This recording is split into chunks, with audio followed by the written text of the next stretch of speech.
अस्सलाम वालेकुम दोस्तों, मेरा नाम डॉक्टर अबू अब्दुल्ला है और आप जानते हैं कि मैं एक डॉक्टर हूं। तो आज मैंने सोचा कि आपको सेहत के बारे में कुछ बताया जाए जिससे आपको फ़ायदा हो।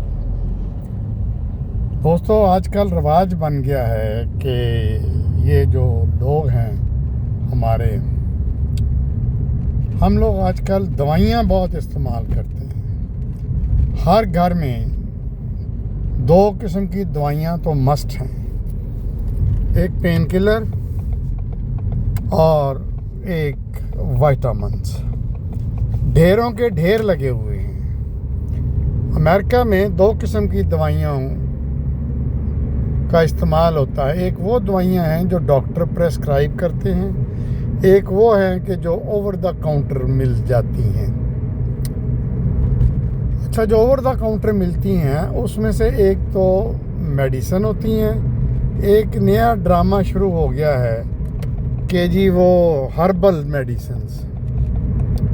और ये जो कंपनियां हैं ये इतनी महंगी कीमत पे दवाइयां बेच रही हैं और लोग हैं कि दड़ा खरीद रहे हैं। एक तो ये बात याद रखें कि दवाइयाँ जो होती हैं, मेडिसिन जिसको कहते हैं एलोपैथी दवाइयाँ, उसमें वो साल्ट से बनी होती हैं। हम उसको फार्मास्यूटिकली सॉल्ट्स कहते हैं। तो ये जो ब्रांडेड दवाइयाँ हैं इनमें भी वही सॉल्ट है, और जो जेनेरिक जिसको हम कहते हैं नॉन ब्रांडेड, उसमें भी वही साल्ट है। मसलन अमेरिका में एक दवाई है टाइलेनॉल, वो बहुत ज़्यादा बिकती है टनों के हिसाब से। हर घर में उसकी डब्बियाँ पड़ी हुई हैं, उसकी शीशियाँ पड़ी हुई हैं, जबकि उसमें एसिटोमाइनोफिन जो होता है वो आम भी दवाइयों में जो नॉन जेनरिक हैं या नॉन जेनरिक हैं, और उनमें भी वही नॉन ब्रांडेड जेनरिक, उनमें भी वही साल्ट होता है। तो आप बाज़ार से ये महंगी ब्रांडेड दवाइयाँ लेने की बजाय वो कॉमन दवाइयाँ भी इस्तेमाल कर सकते हैं। अच्छा, दूसरा फार्मास्यूटिकल कंपनियों का एक और ड्रामा है। वो कहते हैं जी दवाई एक्सपायर होगी। बिल्कुल कोई एक्सपायर नहीं होती, ये भी बहुत बड़ा झूठ है। बिल्कुल दवाइयाँ एक्सपायर नहीं होती। हाँ, जो लिक्विड दवाइयाँ होती हैं, सिरप वगैरह जिसको कहते हैं या ड्रॉप्स कहते हैं, उनमें से तो चेंज आ सकती है, लेकिन गोलियाँ कैप्सूल जो हैं वो आप इंडेफिनिट पीरियड तक इस्तेमाल कर सकते हैं। उसमें कोई किसी किस्म की भी दोस्तों एक्सपायरी नहीं होती। तो ये 2 ड्रामे थे।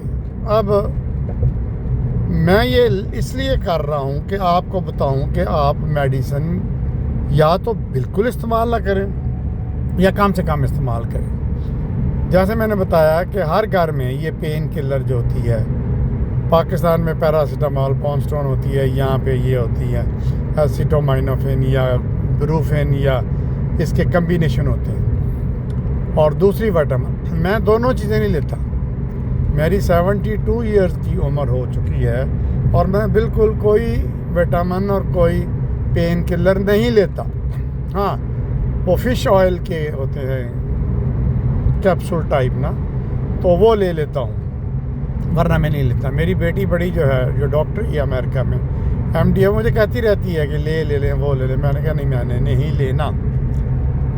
वो एक लतीफ़ा याद आ गया। ये बड़े मशहूर थे कॉमेडियन, नई नस्ल को शायद ना पता हो, उनका नाम था लहरी, फिल्मी नाम था लहरी।